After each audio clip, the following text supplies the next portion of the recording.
I begin to invite you on this journey? Is it by telling you about how we've been unwittingly cast into the mold of ancient spells from which we get our modern spelling? Cast just like a mold, or perhaps like a net, while caught like fish in the net of spells and spelling which have been cast, thus sentencing us to life sentences and the curses of this cursive, which are just terms, like serving a prison term. So we've been sentenced to the wards of these words, which can be deadly as swords if misunderstood.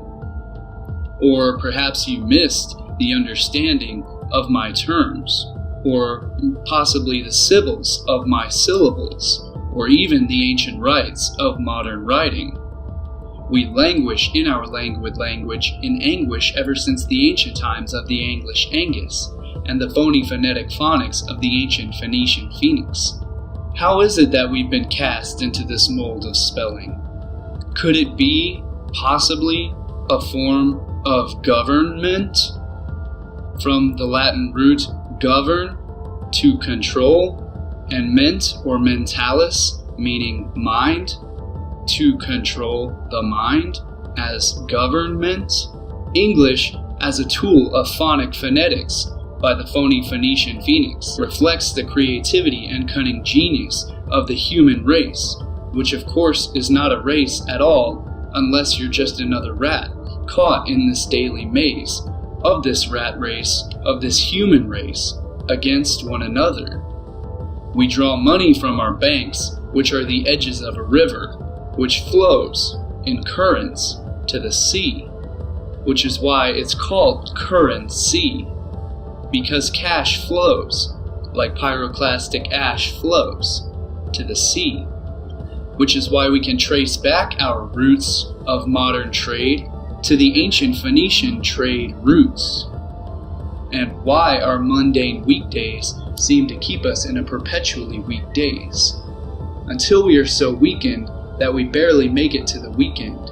So each day we routinely awake in the morning, which is a Monday morning ritual, conversely conversing a morning at a wake for the dead.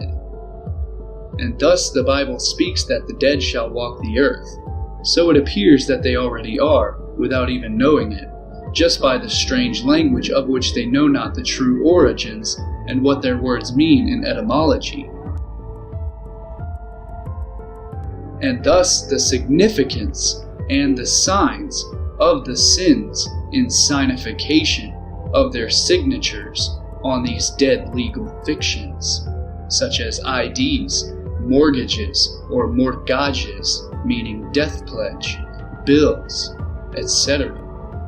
Because our citizenship begins when we board the citizen ship, which sails the high seas carrying the seamen, and it all begins when the male ship docks in the female slot or slip, also known as its berth, and unloads the cargo or the seamen which sail up the waters of the canal.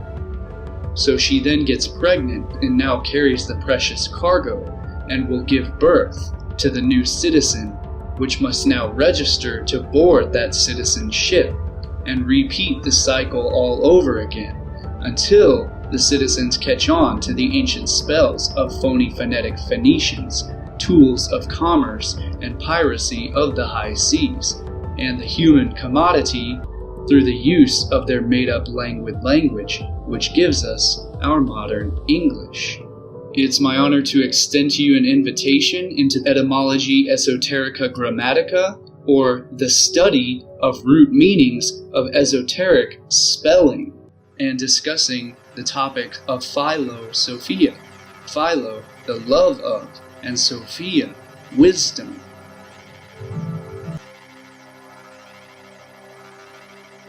Holy moly! That. How do I stand up and applause for that? Oh my god! Brilliant. Absolutely brilliant. Bravo! No wonder that thing went viral. Well, heck. Consider the language is spelled. That was brilliant. Okay, you have to send me the link to that so I can we share gotta that. add Yeah, Yeah. will do.